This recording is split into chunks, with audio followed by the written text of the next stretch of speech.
Hi, my name is Niam. I lost 50 kilos. I spent 3 years binge eating and I have now recovered. I feel confident in my skin, happy in my body, and I want to share with you how you can be part of the 5% of people that lose weight without regaining it back.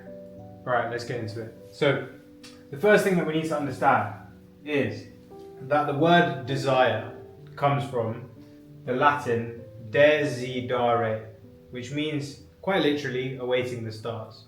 And so when you say that you desire to lose weight, what you're actually saying is that you're awaiting something. And I'm going to explain later on in this video why this is going to make sense and why this doesn't actually help you on your journey. But the thing that you need to remember is that when you desire something, when you want something, when you're longing for something, you're basically awaiting for something. And you're delaying your own happiness by desiring something. So hold that thought, write that down, put that in notes. Let's get to the next point. The second thing that we need to realize is that the physical world is an illusion. Okay? So when we grow up, right, we build patterns of thinking. Okay? These are like mental shortcuts. Think about when you've learned to drive. If you have learned, when you first get into the car, if it's a manual, if you're a badass like me, and you learn to drive, and you lift up the clutch, and you move the gears, and you press the accelerator, it's all a bit jolty, you have to think a lot, it requires a lot of conscious energy. But over time and over practice of doing these same things over and over again, we end up actually being able to drive pretty freely, okay? And this is basically your brain creating mental shortcuts and quite literally building neurons in your brain with connections that mean that you can go and sit in that car and drive without thinking because you've built up the patterns to be able to do that. And you do this all throughout life. And if you work at the same place every single day, you will be able to get down to your place of work. And that has probably become quite habitual where you don't really have to think about it. It just happens. And this doesn't actually happen just with our behavior, but also happens with the way that we perceive the world. And so if you put two people into a room with a cookie, one person might think to themselves, oh wow, what a lovely cookie, but I'm not that hungry. Another person, because they've struggled with a cookie addiction throughout their whole life, might see that cookie and be like, fuck, I want to eat it, but I can't. And so you can see that the physical world is a complete illusion, and actually we experience everything through our minds based on what we've experienced throughout our life and the associations and the patterns of thinking that we've built up. This is the exact same way that marketeers are able to get us to buy stuff. So when you see a Gillette Fusion advert on the TV, they'll have like Roger Federer there doing his shaving, and what they are selling is the feeling of being like Roger Federer, which is the feeling of confidence, the feeling of attractiveness, the feeling of being handsome, the feeling of being this sports person with a lot of status.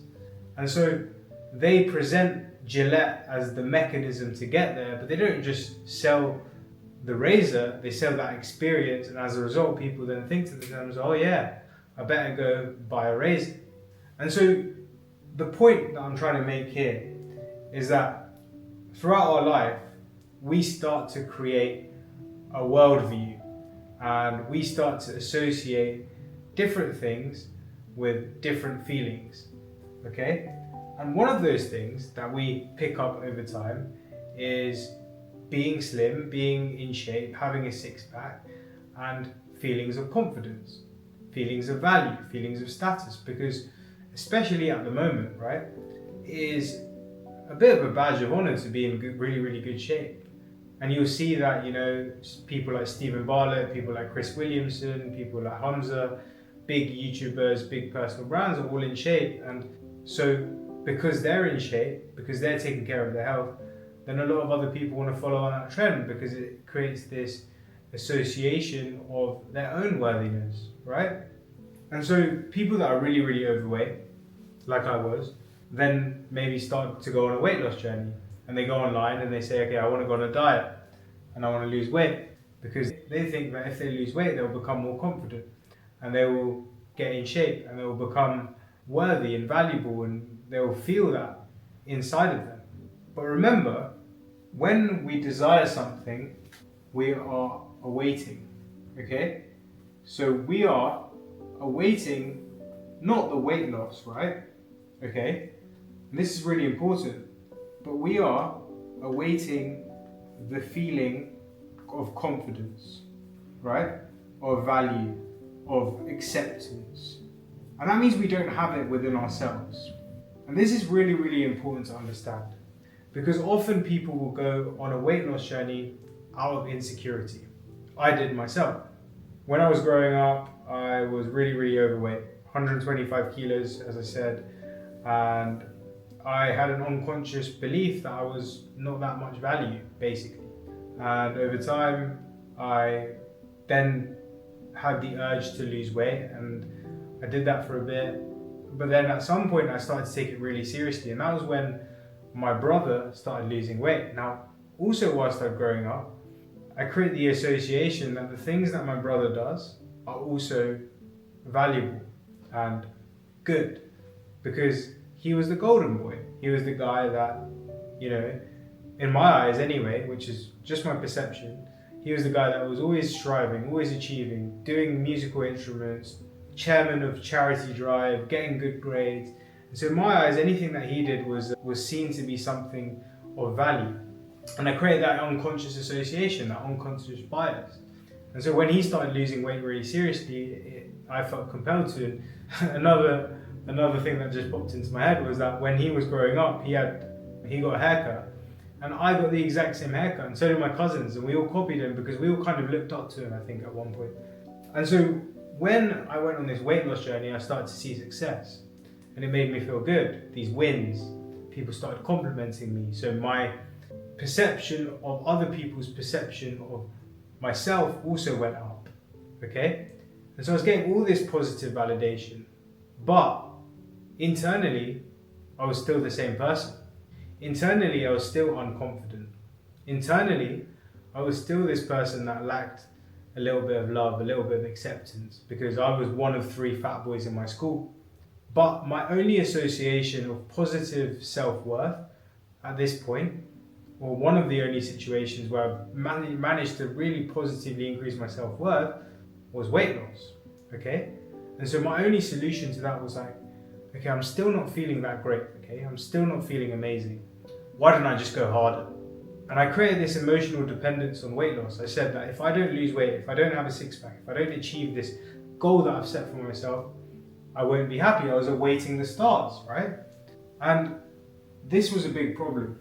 This was a very, very big problem, because I was trying to fix something external to me, so my body, something that was in the material world, in order to fix something up here. I said that if I fix my body and lose weight and get in shape, I will feel more confident, okay?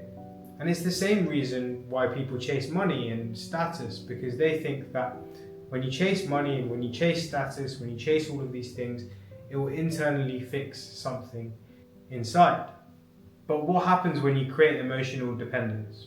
And this is super important.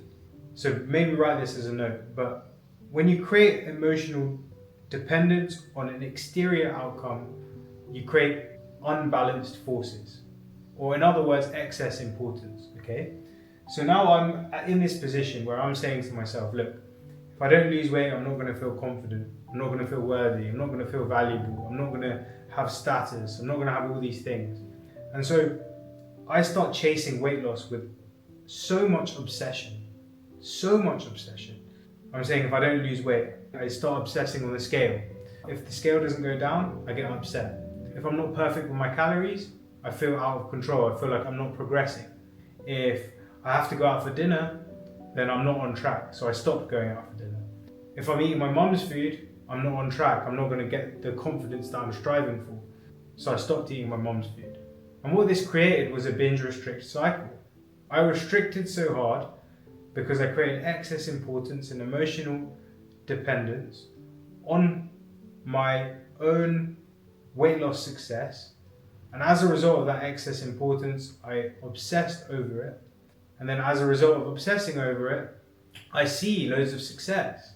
And so my self-worth skyrockets, right? My self-worth, I get all these wins, win. And my self-worth goes up and up and up and up and up. Or my perception of my self-worth goes up. But what happens is, when I lose control, because of all of this importance, I binge back up. And so go on holiday, and I'm not exercising as much because I'm on holiday. I'm not in control of my food, so I don't feel perfect. What happens then? All of the self-worth that I had just dissipates. And then what happens is I lose control. I end up gaining all the weight that I'd lost, and I actually end up being heavier than I was when I first started losing weight. And this is the thing, right? Every action has an equal and opposite reaction. And it might not happen straight away, it might happen after a bit of time. But it always happens, and this is why 95% of dieters who lose weight end up regaining it within the first 2 years. This is how the world works. The physical world is the realm of effect. I'm going to repeat that. Write it down. The physical world is the realm of effect. The physical world is the realm of effect. The physical world is the realm of effect. This is where things happen. Now, we are taught as we grow up that in order to change things in the physical world, we need to take action in the physical world. And so people say online, if you want to lose weight, eat less and move more. Or if you want to get good grades, you need to study hard. And if you want to get lots of money, then you need to work really hard. But there is a mistake in this. Because if you are emotionally dependent on the success of the goal that you are trying to achieve, you will create unbalanced forces. And as a result of that unbalanced force, you will take obsessive action, and every action has an opposite and equal reaction. And so whatever excess action that you take, you end up bouncing back up. And it's the same reason why people that prepare so hard for a job interview, they get so obsessed with this one job because they think that it's going to give them everything that they need. And like this happened to me once myself.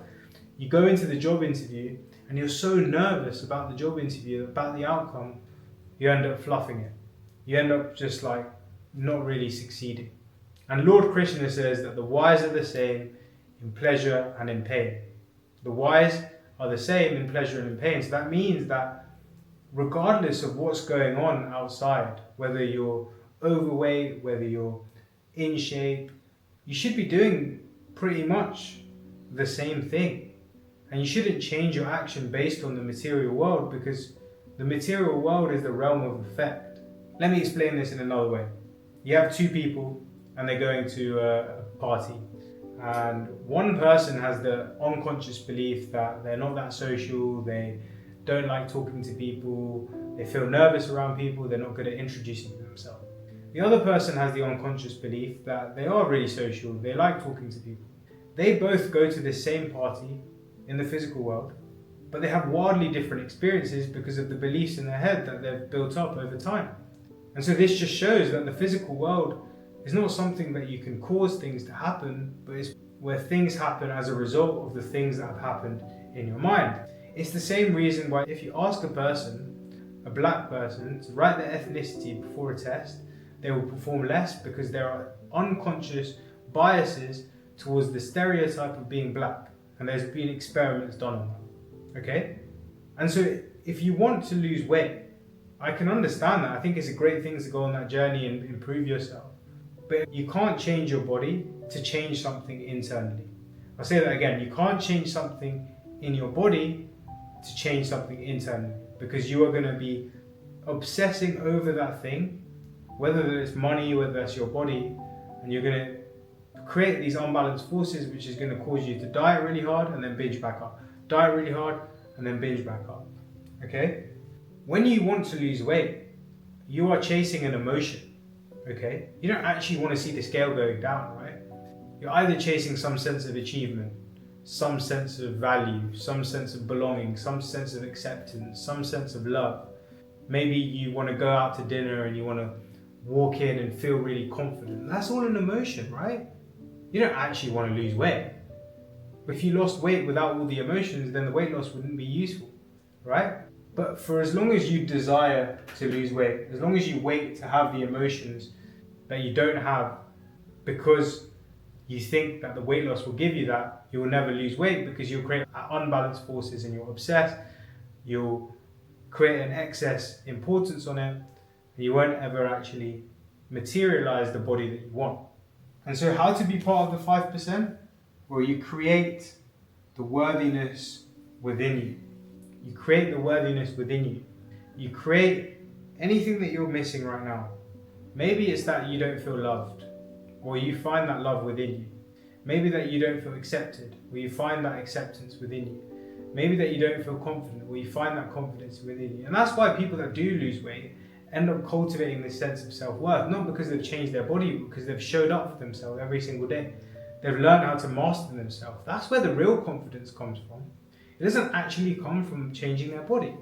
And so the obsession with the body is where we go wrong. Whereas the obsession should be with mastering yourself and building that confidence internally. And as a result of building that confidence internally, the body will come up, but at that point you won't even care about the body so much because you become emotionally independent of the outcome. Look, if you want to go on this journey and transform your life in the next 90 days by finding peace, finding love, and accepting yourself, then click the link in the description. But other than that, I hope it was helpful. Until next time, remember, you are the person that you want to be. Peace.